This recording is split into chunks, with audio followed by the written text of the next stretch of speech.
The sun was harsh and unforgiving that afternoon, glowing off the glass buildings of the city and turning the sidewalks into shimmering mirrors of heat. Cars rushed by, people hurried with purpose, and opportunities drifted by unseen, except for the one moment that would change Aaron Whitlock's entire life.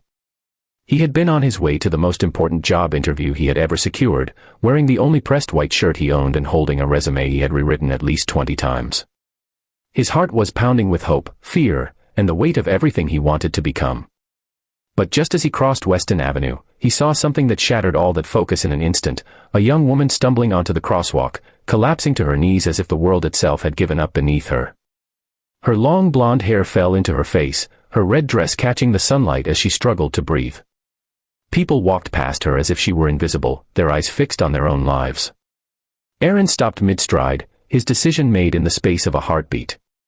If you believe kindness still matters, if you believe second chances come to those who choose what's right, then make sure to like, comment, share, and subscribe to Kindness Corner. And before the story continues, tell us in the comments where you're watching from. Your place might appear in a future story. Aaron rushed to the girl's side. Her name, he learned later, was Harper Lane. But in that moment, she was simply a terrified young woman struggling to stay conscious. He lifted her gently, helping her to her feet, noticing how her pale hands trembled as she tried to steady herself. Sweat beaded on her forehead despite the warm breeze, and she whispered that she felt dizzy, that she hadn't eaten since the night before. Her voice was barely audible. Aaron guided her to a nearby bus stop bench, shielding her from the midday glare with his own body. He offered her his water bottle, helped her breathe, and waited until her strength slowly returned. 10 minutes passed. Then 15. By the time Harper could stand again, Aaron's interview window had already closed. His heart sank, but he didn't let it show. He helped her call a ride, waited until she was safely inside, and gave her a reassuring nod before turning away. He walked in the opposite direction with heavy steps, knowing very well what he had sacrificed. Aaron reached the company building where he had hoped to interview, a towering structure of steel that seemed to look down at him with indifference. At the lobby reception desk, he was told politely and emotionlessly that the interviews had ended. The hiring manager had left. The decision had been made. He stood there, feeling the air knocked out of him, not by the heat, not by the long walk, but by the heavy, sinking realization that kindness had cost him a chance at changing his life. The receptionist's expression softened when she saw his disappointment, but rules were rules. Aaron walked back outside, his shadow stretching long on the hot pavement as if following him in sympathy. For the next week, Aaron returned to his routine of small part-time jobs, delivering packages, cleaning a storage facility at dawn, and sorting inventory in a dusty warehouse. He never mentioned to anyone what had happened. He didn't regret helping the girl, he simply regretted that the world didn't reward moments like that. Bills piled up. His hopes dimmed.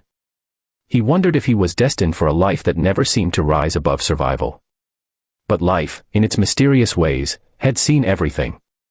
One Thursday morning, just after finishing a delivery shift, Aaron received an unexpected phone call.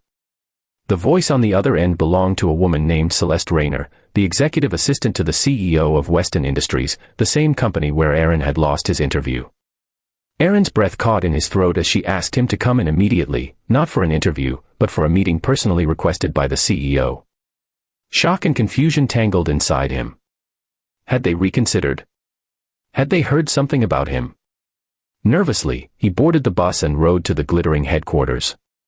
The CEO's office was vast, with floor-to-ceiling windows overlooking the cityscape, sunlight pouring across polished floors. Behind a mahogany desk sat Vincent Lane, a man with sharp features softened only by the tired, worried lines around his eyes. He stood when Aaron entered, offering a firm handshake that held unexpected warmth.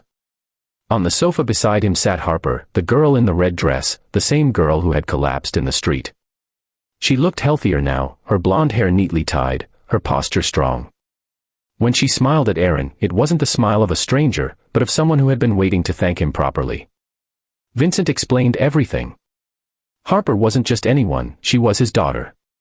She had been under immense pressure due to a project disaster at the company, had barely slept, had forgotten to eat, and had been on her way to confront a mistake she thought might cost her father's reputation. When she collapsed, she had been overwhelmed mentally and physically.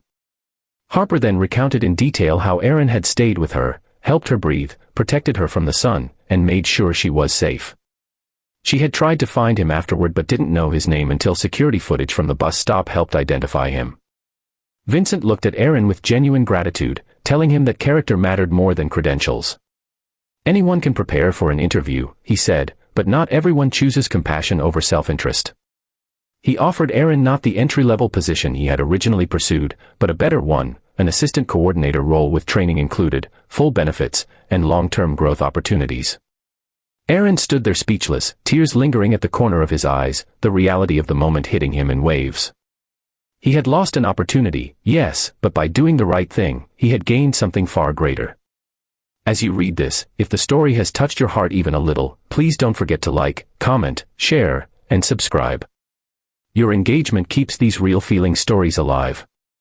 Before we end, tell us in the comments, what would you have done if you were in Aaron's place? Your answer might inspire someone today. And so, Aaron began a new chapter, one born not from ambition alone, but from kindness, courage, and a split-second choice that revealed who he truly was.